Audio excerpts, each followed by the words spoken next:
Welcome to Libyth. I'm glad you're here. This week we are in Heian, Japan, with the Tosa Diary, written by Tsurayuki. Start with the line the diarist gives us and use it as a hinge. A diary is something normally written in the masculine style, but here the voice sets out to be feminine. That remark functions less as a declaration than as an experiment. It announces a deliberate mise voicing, a choice to place interior speech where public record usually sits. What follows is a sea journey on paper, but that surface voyage is only the apparatus by which a different work proceeds. A test of what language can hold when authority is displaced and sorrow is made public in a tongue deemed private. The experiment insists on itself, and because it insists, every element of the text operates on two registers simultaneously, the literal surface and the figurative depth. And the gap between them is where the diary's real meaning lies. On the surface, the Tosa Diary is precisely what it says it is. A record of a 55-day coastal journey from Tosa province to the capital. A governor has completed his term and is returning home. The departure ceremonies are documented, the harbors are named, the weather is noted, the social interactions are recorded. Fujiwara no Takizane sends a parting gift. Monks offer farewell words. Someone gives a horse. The Ju document is received. The party sets off at the hour of the dog. Gifts move between people. Poems are exchanged. The sea is occasionally dangerous and often uncooperative. Pirates are rumored. Offerings are made to sea gods. A sacred cloth is scattered to divine the wind's direction. The boat progresses, delays, progresses again. Eventually, the fleet reaches the capital, and the governor returns to his house. This is the literal journey, and it is present in the text with a specificity and attention to detail that could serve as a travel account. But the figurative layer is inseparable from the literal one, from the very first line. The announced shift to feminine voice is not merely a stylistic choice that affects tone. It reframes the entire project.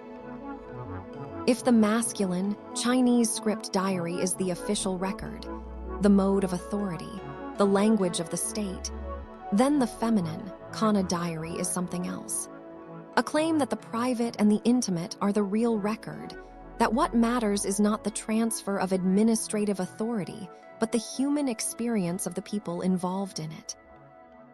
Tosa, in this framing, is not merely a distant province. It is the place where the self was fractured. The journey away from Tosa is not merely an administrative homecoming. It is an attempt, which will fail, to return to a self that existed before the fracture. And the sea is not merely the physical medium of transport. It is the duration of mourning, the uncontrollable element that cannot be scheduled or reasoned with, the material embodiment of grief's own timing. Power in the diary shows up in costume, in the choreography of departure. The governor performs the customary ceremonies, receives the Ju document that marks the end of his term, and then moves from residence to shore, surrounded by the protocols of service and rank. People who know him and people who don't know him stand and salute in their ways. The present and the absent of official life fold together into a single social theater. Gifts arrive as currency of obligation and feeling. Uma no Hanamuk, a horse in parting, shows respect in the language of status even when the salt sea lies between giver and recipient. Those formal elements form the grammar of power, and that grammar insists that certain gestures are what count, that certain voices are the respectable instruments of feeling. The literal ceremony is also, figuratively, a demonstration of how power authorizes itself. by requiring everyone present to perform the gestures that acknowledge it. And yet the diarist interrupts that grammar at every turn. Men in formal rank recite Chinese poems to steady their hearts at the shore, and the narrator deliberately omits those high language lines from the record. The omission is itself a sentence. The public idiom will not translate the private ache. Japanese poems are exchanged instead, small phrases passed between host and guest that do a different sort of work. The choice to write down the Japanese poem rather than the Chinese one reveals where authority actually lives in this text. Not in rank, but in the immediacies of farewell, in the way hands touch and how people hold their drinking cups, in the shudder that comes when people who have been together for years bite back speech and let night fall. The omission of the Chinese verse is a figurative gesture. It refuses to let the official language represent what is actually happening, insisting instead on the unofficial language that can carry the feeling the official one drops. Tone in the diary is unstable by design. Feasts and drunken revels line the shore. People behave foolishly with sake and jest. Attendants are made to carry fine items and recite lines as though the world were only a festival. Then the sudden death of a girl born in Kyoto collapses that merriment into mourning. The shift is not merely dramatic, it functions structurally. Celebration and lament live in the same breath here, because the social forms that sustain joy are the very forms that expose absence when they cannot respond. The governor's brothers and retainers sit down and speak of how hard it is to part, but the words themselves become inadequate. Somebody writes a poem about thinking the absent person is still there and repeating the question, "Where is she?" The scene of parting shows how ritual can both enable and fail consolation, and that failure opens a space where language must do double duty, uphold custom and register fracture. The literal feast and the figurative wound coexist in the same sentence, and neither erases the other. That double duty becomes literal in the journal's repeated focus on weather and delay. Wind rises, tides turn, storms pin the fleet to harbors for days and weeks. The diarist marks dates like beads on a string, and counting becomes the only possible action in the face of immobility. Sleepless nights follow. The moon rises from the sea and memory reaches across language, as if to touch an older poem by Abe No Nakamaro. The sea, in these passages, is not merely a barrier to travel. Literally, it is uncooperative weather and dangerous water. Figuratively, it functions as duration, as a material that absorbs time and maps sorrow. Days count themselves into a kind of mourning, while passengers repeat songs to steady their spirits. The ocean becomes the instrument through which loss lengthens and gains weight. And the diary's attentiveness to the sea's rhythms, its refusal to be commanded, its indifference to the governor's schedule, is an attentiveness to grief's own rhythms, which also refuse to be commanded and are also indifferent to social schedules. Tosa itself plays its part as a place name that carries personal history like ballast. People aboard the ship identify harbors and recognize the names of places where their lives were staged. Tosa appears as a haunt. The diary allows place to act as wound. Tosa holds a fracture, the remembered geography of a life interrupted, and references to it return like a tide. A woman who once lived there looks up as the harbor is named, and the sight of its waves pricks sorrow in her chest. The narrator writes of a small pine born at her lodging that will not return with the daughter who had been born in the house. The naming of places does not simply situate the narrative. It reconstructs a private map of loss, a network of addresses that summon absence. Literally, they are stopping points on a coastal journey. Figuratively, they are the coordinates of a self that no longer exists in the form it once occupied. Kyoto, by contrast, arrives in the text as a polity of both memory and impossibility.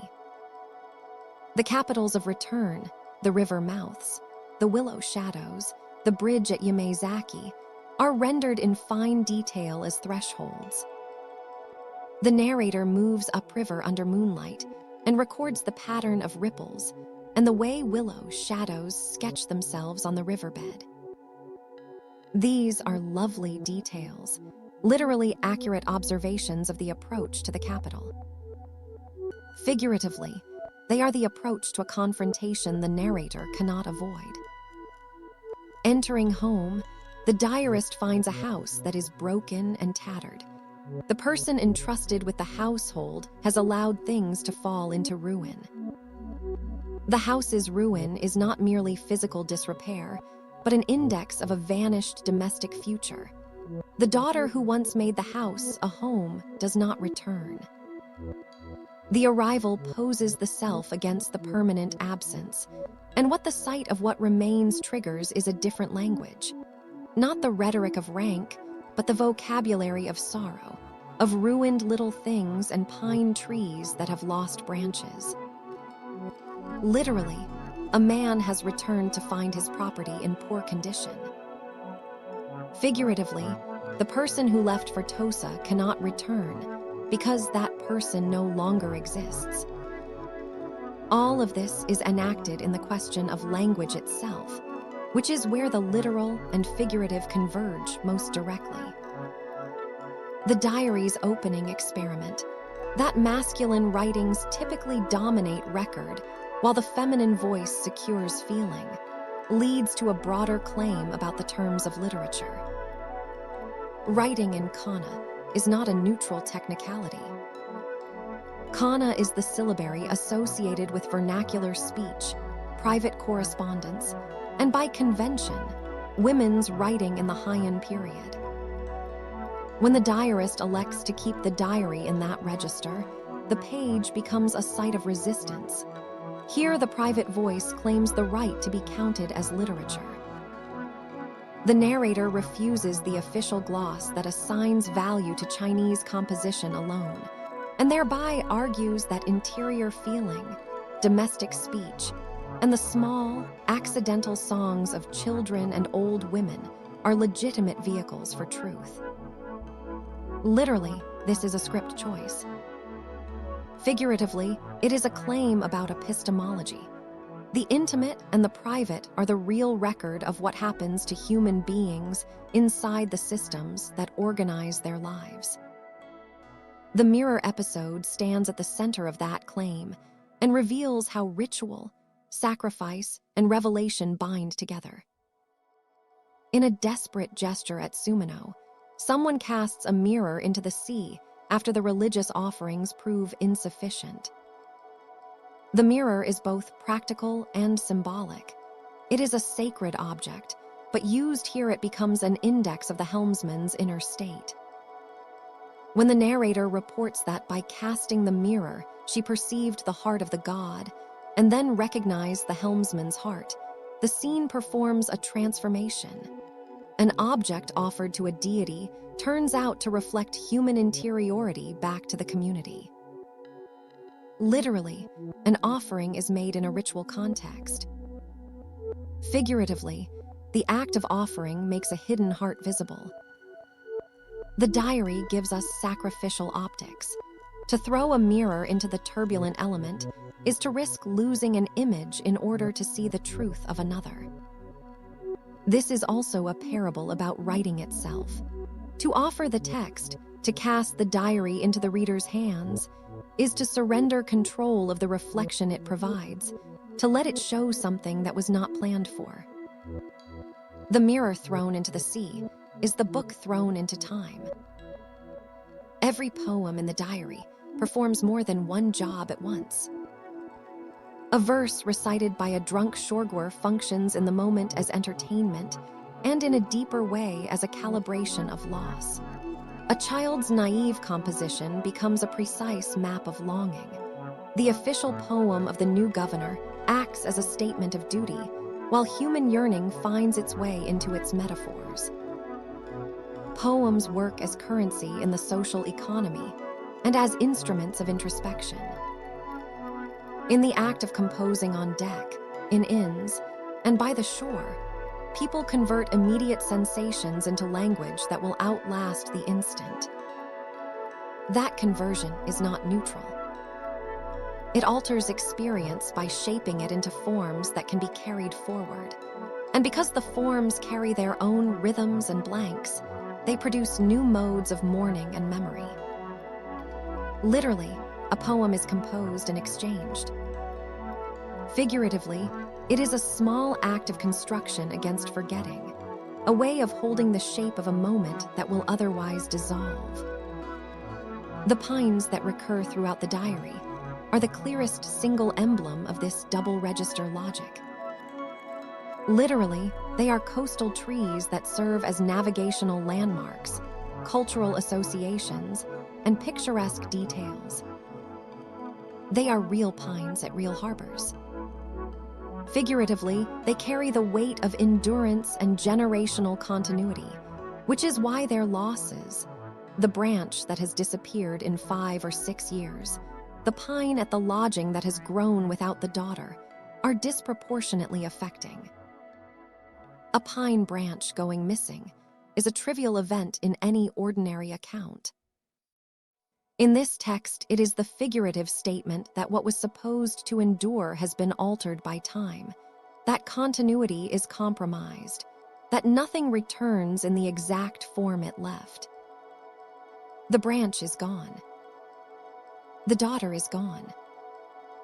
These are not equivalent losses, and yet the diary places them in the same emotional register, and the reader understands why. Both are evidence of the same fact, which is that return is impossible, that the self and the world are changed by time regardless of what ritual and ceremony and social obligation promise. The pine groves endure while people change. That awareness is the engine of what the diary brings to us. Beauty in these lines announces itself as finite, and the diarist records that announcement again and again, not as doctrine, but as felt fact. The diarist does not preach impermanence. The diary demonstrates it through habits and objects, and the specific light in which specific things are seen. To notice the missing branch is to notice impermanence. To record the noticing is to argue that the noticing matters, that the small specific losses are the form in which the large fact, that nothing holds, that everything changes, makes itself available to human attention. This is the philosophical undertone of the whole text. That truth lives in the particular, in the pressed sweetfish, and the counted days, and the child's awkward poem, not in the official formulations that the Chinese script record would have provided. Because the self in transit is the diary's deepest subject, the figurative meaning of the journey is finally the question of identity. Who is the person who makes this journey? Not the governor. The governor is the title that the Ju document confers and the ceremonies perform. Not the father. The father is the bereaved man who cannot be performed in official language. Not the narrator. The narrator is a construction, as the first sentence announces. The self in transit is all of these and none of them. A person whose identity is exposed by the removal of habitual anchors and revealed to be, at its core, not a stable essence, but an ongoing negotiation between what the social system requires and what the particular experience of particular losses demands. The diary is the record of that negotiation, conducted over 55 days on the water between Tosa and Kyoto, in the feminine script, in the voice of a woman who was invented by a man in order to say what the man could not say in his own name. The work stays with us, because it refuses to tidy its grief into a moral or a neat lesson. It teaches by repetition, by the pressure of detail, and by the deliberate mise voicing that foregrounds what official language occludes. It teaches that writing can be an act of making the past endure in a form that allows mourning to be lived across days and harbors. It teaches that the private idiom, the one spoken in kana and in the small songs on a boat's deck, can claim a place in literature not by imitating power, but by recording how power and loss intersect in the human body. We leave the port of narrative without landing on a single solution. The last image is a house entered under a bright moon that shows ruin as plainly as a mirror would show a face. The diarist's voice, having tried on the feminine register, keeps speaking. It does not sweep away absence but carries it like a net so that the pattern can be seen. That's all for today on Libyth. If you want to follow the whole journey, subscribe, one new book every week. At least we try.